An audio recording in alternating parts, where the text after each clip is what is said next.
भी है, पर इस तरह एक मीटिंग में आज पहली बार मैं जगरोठी में आया हूँ।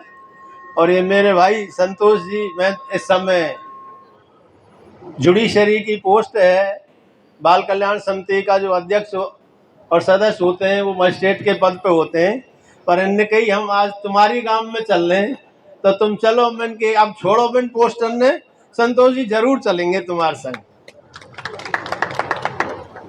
मैं आपको बताऊं कि इस झंडे के ऊपर जब मैं फर्स्ट ईयर में था और मेरा फिजिक्स का प्रैक्टिकल था, मैं प्रैक्टिकल देने के लिए घर से निकला था, सुनाई दिया कि राजा मान सिंह को मार दिया। 19 साल मेरी उम्र थी। मैंने किताब कॉपी पटक के और लड़कों को लेकर के हम सड़कों पर निकल लिए। जितना भी भरतपुर में, अब मैं उसको सरेआम सार्वजनिक तो क्या कहूं, लेकिन जो भी बस थाने तहसील कचहरी जो भी नाश हुआ उनका, वो सब हमारे टीम के द्वारा किया गया था, सिर्फ इसलिए कि एक झंडे के पीछे हमारे महाराज को गोली से उड़ा दिया गया। 15 मुकदमा हमारे ऊपर उस समय लगे। हालांकि वो नटवर सिंह जी ने कहा हमने पुतला जलाया और उन्होंने ही वापस करवाए थे। 15 मुकदमा वापस भी हुए, लेकिन जो राजा मान सिंह ने अपनी जान दी थी वो मात्र इस झंडे के ऊपर जान दी थी। हमारा सबका ये जो परिवार है, और इस परिवार के महाराजा सूरजमल का वंशज है, इस परिवार के पास जो भी संपत्ति राजतंत्र की है, जो राजतंत्र की संपत्ति है, उसका उपयोग करने का और मनमर्जी बेचने का अधिकार इनको नहीं है। उसमें हम सबका हिस्सा है, भले ही ये उसके मालिक हो, चाहे उसमें रह रहे हो, लेकिन उससे सबकी आस्था और अस्मिता जुड़ी हुई है। आज उस पे अभी हमारे वक्ता ने बताया था, और ये बात सही भी है, कि जब रियासतों का विलय किया गया था तब सभी झंडे हटा करके और सभी रियासतों को मिला करके एक हिंदुस्तान का निर्माण किया गया था और हिंदुस्तान का एक झंडा बनाया गया था।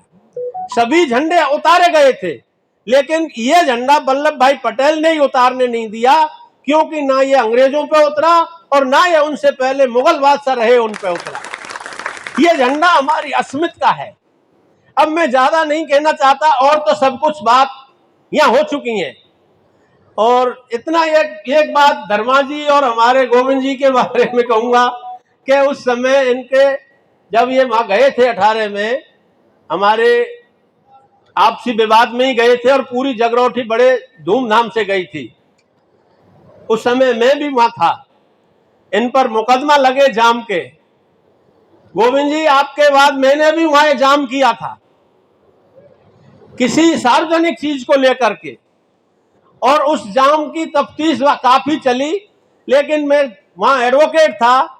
जज साहब ने कहा तुम कहीं मत डोलो, तो इसमें एफआईआर लगेगी नहीं, आप मेन मुलजिम हो, आप सीधे मेरे पास आ जाओ, मैं आपकी जमानत ले लूंगा। तो मेरी पहले जमानत हुई और गोविंद जी और धर्मा जी की जमानत बाद में हुई। वहां जितने भी पहले केस लगे थे उन सब में बाद में जमानत हुई नहीं, बंद होना पड़ता है इन सबको। अब मैं मुद्दे की बात पे आता हूं। वैसे तो होना ये चाहिए कि हमारा राज परिवार दिन दूना और रात चौगुना फूल है, लेकिन स्थिति यहां तक आ गई है कि हमारे जो महाराजा साहब हैं उनको 4 साल से ऐसी जगह पर रहना पड़ रहा है जहां हमको भी शर्म आती है। तो 21 तारीख को भाई संतोष फौजदार जी ने ऐलान कर दिया है, हम संतोष जी के साथ हैं, आप सब लोग साथ हैं, आप सब लोग आए। और मेरा इसमें थोड़ा सा एक परिवर्तन और है, अगर उस दिन महाराजा साहब महल में आवासित हो जाएं तो और भी बढ़िया है। झंडे के साथ साथ महाराज साहब भी महल में आवासित होने चाहिए। ये है आप सब लोगों से हमारी सरदारी, मैं स्वयं इनसे अलग नहीं हूं, मैं भी इनके साथ हूं। ये सहयोग मांग रही है, तो आशा और पूर्ण विश्वास है हम सब लोगों से। आप हमारे नए युवा भी इतने जोश में नहीं बोले जितने जोश में आपके बुजुर्ग बोले। आशा, हमें पूर्ण आशा है, विश्वास है कि आप पूरी दमखम के साथ में और उस दिन पधारेंगे और हमारी सरदारी का सहयोग प्रदान करेंगे। भाई विजय सिंह जी और आप सब लोगों ने बुलाया, बहुत बहुत धन्यवाद। राम राम साहब।